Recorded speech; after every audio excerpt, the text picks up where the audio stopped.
What's up guys, Cynical Gamer, and this is a first impressions video on SimCity, the new one. And I'm going to be just talking about generally what I think of it so far, and what you guys should be taking from this video to use for your own thoughts on whether you should be getting this game, or if you've already got this game, just confirmation of what you think is your first impressions. So, for people that have never heard of SimCity before, SimCity, or this SimCity, is very much a model building city. You start off with a plain region of land, as it calls it in this game, and you work your way up from just building little houses to skyscrapers, and having a really low budget to building up an extensive budget which enables you to purchase anything you want without any consequences, as you'll see. So I'm just going to go into this private game, or I don't know what they really call it, private game match. I'm not sure what they call it, but it's a private one. So I've just got one other person in this game, just to see how the cities bounce off each other, really. And so far, this game has been impressing me. Taking a while to load. I'll just there we go. Right, so this is the first impression city, as that's what I've exactly named it. You'll see it there, the name, first impression city. And let's get straight going. Let's get going straight off with this first impressions. So the interface for this game is very similar to those of you'd expect from most city builders like Cities XL. Very similar. Very similar to the old game, or older SimCities. Feel very familiar for people that have played this game before, and for people that haven't played this game before, it's got a very nice tutorial at the beginning of the game, which it recommends you do. I would even recommend people that have played the previous games before to even take the tutorial, because it does get you up to speed with some of the changes on this game, which I'll go into more detail on later in this first impressions video. But next is the fact that the graphics on this game are pretty damn amazing. It's very well. It sticks to a style. It's a very nice style. Some people might think it's a little bit blurry when you zoom in, which it is. But if that's to control how much performance it takes from your computer, I'm happy from it looking stunning far away. But it does look just as stunning up close, seeing all traffic moving around. Obviously it's nighttime at the moment, you don't get the full effect of how good this game is, but as you can see over there, you can see someone else's city.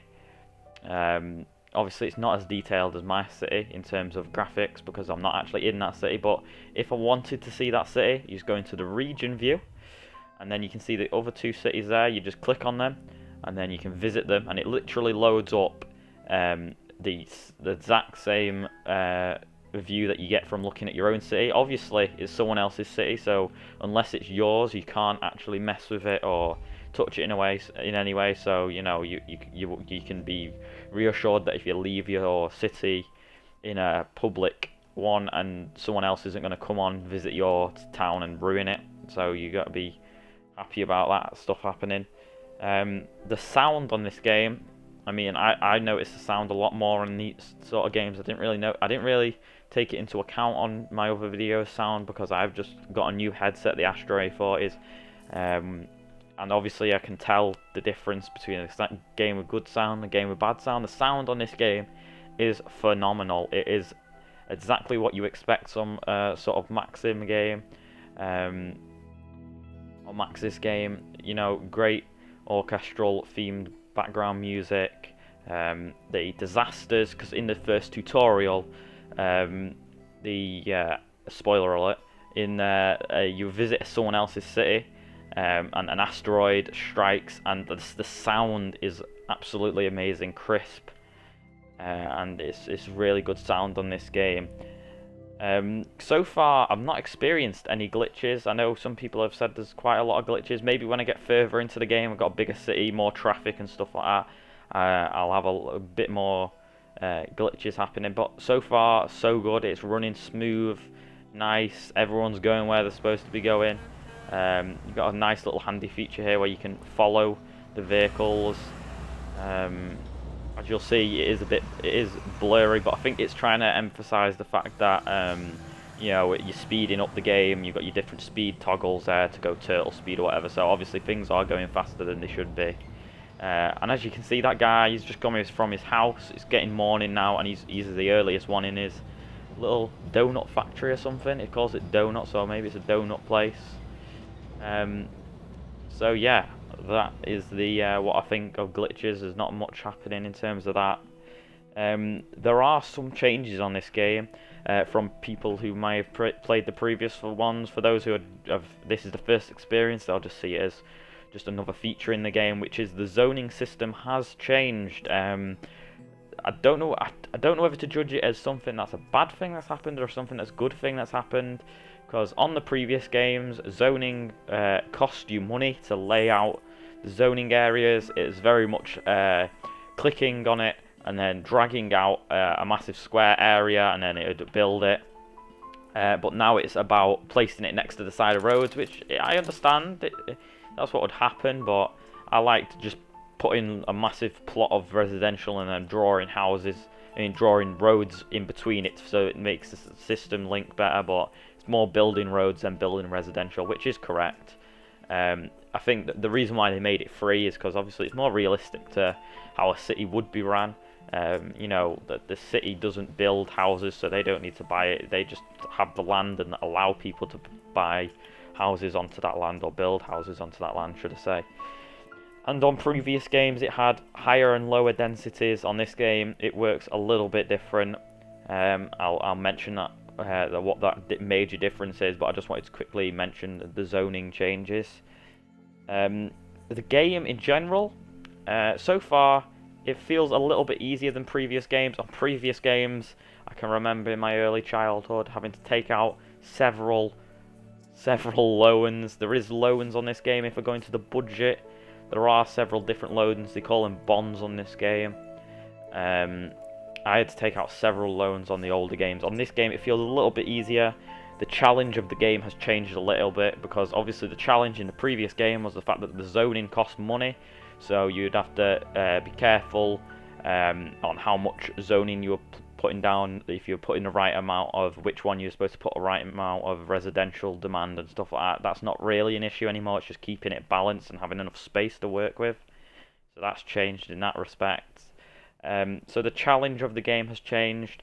I'd say the challenge of the game now is the fact that roads are a lot more expensive. You'll see, I'll just show you now, there's definitely a vast amount of roads you can have, different types. Obviously you go into the most expensive, where it has you know, like trams going through it and stuff like that. Different intersections allow you to do all sorts of different things to allow your traffic to move better. And as you can see there, it's 30 simoleons, but you might not think that's a lot, but it is an extremely high amount of money when you say want to plant it down. So say you want to click here, look, you're already racking up 16,000, and you've not even built, not even like 5% of what the land that you can build on. So road is definitely a challenge on this game. Another challenge on this game would be definitely the upgrade system.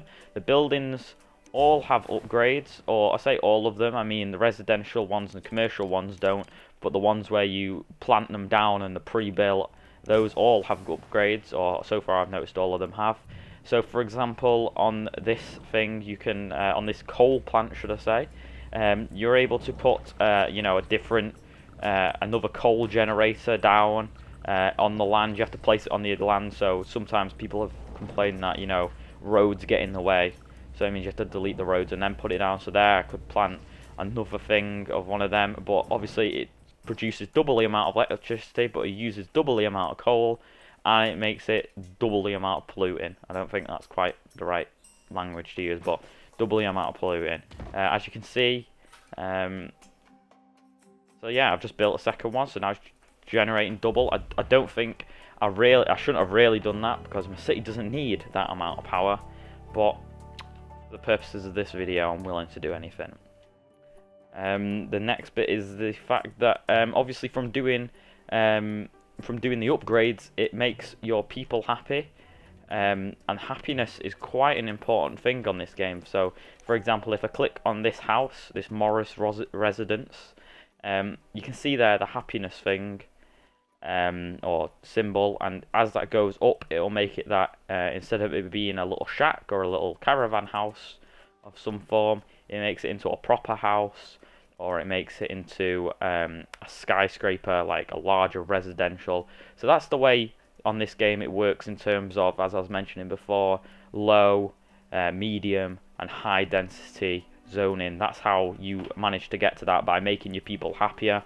One of the best ways to make your people happy is build schools, upgrade your schools, you know, build fire stations nearby but not too close, health hospitals, and parks. They definitely make it a lot more happier for your people. That's one of the main noticeable things that I notice, that building parks definitely makes your people a lot happier, because the parks have a vast amount of upgrades. Like, these are all the upgrades, but you can start off from any one and build around it. So for example, if I wanted to build the largest field, which actually takes up a lot of space, you click on that, you've got the upgrades panel there, and it basically allows you to you could have built these separate on their own around, but you can attach them to it, so then people recognize it as like quite an extensive park where people can go to, and you can really shape it to make it look like a nice park, or to like fit it in between houses, because if you make it too close to a house, it'll delete it, so that means you'll lose that zone. So it's really to build your park around your city, as well as building it in the city, so to speak. Another thing on this game is the fact that the effects of other regions on the game. Well, you'll see that because there's not a lot of industry, a lot of my residents will go to Allensville, as it's called, to work there. So it really is a case of getting the most out of your city, harnessing other people's workers from other cities whilst maintaining your own. So obviously I'm not doing that well if other employees or potential employees for my region are going to someone else's region to make money for that person. So you've really got to ensure that your population is your population, and you maximize that sort of ability. Obviously you can, like on the older Sims, you can do like water trades, so they supply you with water or power, or take away your garbage for you. All that sort of stuff still in the game, still works well. I'm not quite sure the balance in between, say if you're supplying them with water and they're supplying you with power, who is the one that benefits from that deal, whether power's more money than water or water's more power, or whether it's the same. I'm not sure. I'd have to look into that. But then the way you can obviously avoid doing those sort of deals to make it that you get the most out of your region is obviously by harnessing your own resources. So obviously power is using your power station, and water using your own water tower. But also for power stations, it needs coal. So obviously in this case I'm using global deliveries, so I'm shipping in coal to my town. So the way I could stop that sort of shipment, like I'm losing 4,000 every time it's doing a shipment for it. So the way I could avoid having that sort of expenditure, but in the same sense it might affect my pollution, is by adding city specializations, which allow me to put mining operations. So there's coal mines, so it means I can mine my own coal for this power plant. It is dependent on your region that you're in, because certain regions have different amounts of like in-area supplies, so underground to mine them and stuff like that. Like one region might have loads of oil underneath the ground, and another one might have no oil. So there is definitely a case of sometimes you do have to take from other cities to help you along in terms of getting resources. So if I remember rightly on this place, there is a lot of coal, so I could mine coal for this place, and it means that I can untick that, and it means that I no longer have to take global deliveries. So it means that so to speak, the power plant is self-sufficient from taking its own resources and using it to power your own city.